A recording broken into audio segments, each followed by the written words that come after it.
So, Mighty number 9. I want to go ahead and say I did not back this game.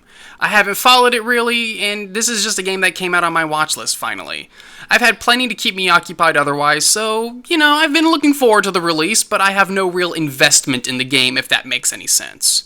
I bring this up because I see a lot of hate being thrown this game's way, and I understand.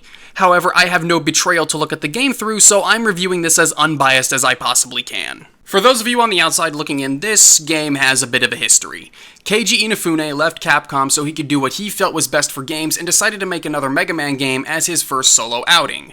Kickstarter happens and it meets its goal within 2 days, and by the end it raised almost $4 million. From there, development was met with multiple delays and backers apparently didn't receive the correct gifts for their donations to the project, some backers still not receiving any gifts at all. Diving into the game, the plot is simple. It's Mega Man. Robots are going crazy and you gotta do something about it. And by do something about it, I mean there is a torrent of dialogue at every inconvenient junction. I feel like I'm beating my head against a brick wall here. Why do devs want to break the flow of a platformer with constant dialogue? I'm not saying you can't have it. The game does have dialogue between characters as the player is traversing the screen, but there are also several times in the game where progress halts so people can deliver exposition. I've made no secret that I'll skip cutscenes if I don't care, and believe me, with this one, I did not care. This is not an RPG, Inafune. I'm not playing this game for its plot. Fortunately, the levels are, for the most part, pretty neat. Each Robot Master has a different level gimmick, so you've got ice mechanics on the ice stage or wind mechanics on the wind stage, so on and so forth. All things you've seen before, nothing really innovative, but I was satisfied. In particular, I want to talk about how the air dash is incorporated into the level design. At the outset of the game, you're given all of your basic abilities: jump, shoot, dash, air dash. Air dash is the big one the game wants you to master. The majority of the levels incorporate some mastery of this skill.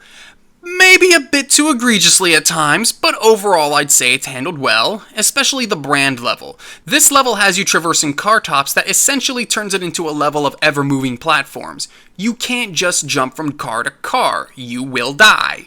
You need to have the hang of performing multiple air dashes in succession, otherwise you can't complete the level, and this necessity is taken to new challenges in tighter corridors later in the game. This isn't like Metagal, where we had one water segment before the final stages that required frame-perfect button inputs. Mighty number 9 has been testing the player through 9 levels, and in the final climb it says, "Alright fuckers, time to separate the men from the boys." Speaking of level design though, Inafune really loves his touch of death surfaces. He loves those like WB movies love not understanding their comic book properties. Some of them are bullshit, but the worst traps came towards the end of the game where, as I said, Inafune expects the player to have a degree of mastery over the air dash. My biggest criticism regarding his death traps comes in the ice stage towards the end. Now, this was the first level I played. As such, I hadn't quite gotten the hang of the game. There's a jump you have to make which is a bitch and a half. It's a small couple of platforms and a jackass robot who launches a projectile with a knockback to push you into the trap. This could have been very easily fixed by including invincibility frames on the knockback. You get hit, you fall into the trap, jump onto the platform before the iframes wear off, and set yourself up for success. Now that we're on the dashes, there is also a balance tweak I'd have suggested as well had I been a hypothetical Jiminy Cricket on Inafune's shoulder. Make the air dashes commit to the direction and don't allow movement back and forth mid-dash. My reasoning for this is thusly: not every player is a speedrunner. Not every player is what would be considered high level. The horizontal transition mid-air dash is instant. When trying to get some of the earlier platforms, I'd accidentally do some panic controlling and overshoot the platform or move myself off the platform in thinking I needed to correct my position.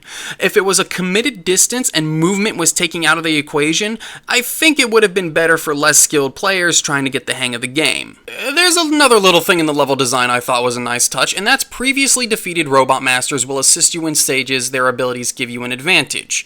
Now, this is a cool little introduction, but it does completely give away what ability is going to be super effective against the enemy. Not that it was ever a great mystery or anything, but there was a stage of experimentation there that isn't present in this game. It isn't a big deal, and I think it's better to have the beaten Robot Masters help you mid-game to make levels easier beyond just hitting the boss harder. But it doesn't have to be as obvious, I guess is what I'm trying to say. Beat your first Robot Master and scroll through the levels until one has a third option, and Bam, you know what ability to use. I think what should have happened was easy. Just take away the third option. Then you can figure it out mid-stage rather than before you even get started. There's also a score system in the game nowadays. I have no problem with this, and I don't understand the people who do. The score on the leaderboard only has an impact on the game if you decide to go scroll a screen over and go through the menus to look it up. I'm pretty sure if I went to the leaderboards, I'd see I sucked at the game. But I don't care how good I am at this single-player platformer, so I've got no incentive to look. It's just I see a lot of reviews touching on this saying it's against the core Mega Man games, and I'm sitting here like, the only way Mega Man has remained where it is in gaming culture is through speedruns, and those are all about competition. And by the way, don't Mega Man 9 and 10 have leaderboards?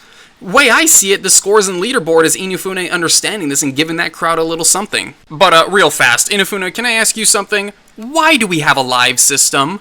I thought the free world decided they were a bad idea. When I run out of lives, all you're doing is forcing me to tediously backtrack through parts of levels I'd gotten the hang of until I arrive at the part that stumped me. I guess for the grade at the end? But why not just let it count the deaths and score accordingly? We also have a few different game modes like a boss rush. Me, I wasn't interested in this sort of thing, but hey, someone might be, and its inclusion can only be beneficial. But yeah, with all that said, here's the thing. If you are someone who backed this game 3 years ago, I can totally understand if you have some beef with its release. Numerous delays, poor handling of the Kickstarter, and Inufune's own dumbass comments regarding its release. I get why people are disappointed. For everyone else who has no personal or financial stake in the game besides the cost to buy it, it really isn't that bad. It isn't mind-blowing, it isn't pushing new boundaries, but Inufune said he wanted to give us a Mega Man spiritual successor, and shit, I feel like we got it. It's also, I feel, a perfect example of how hype can ruin a game, because there was no way Mighty Number 9 could live up to the hype generated early on, and guess what, folks? Round 2 is coming up soon from Koji Igarashi.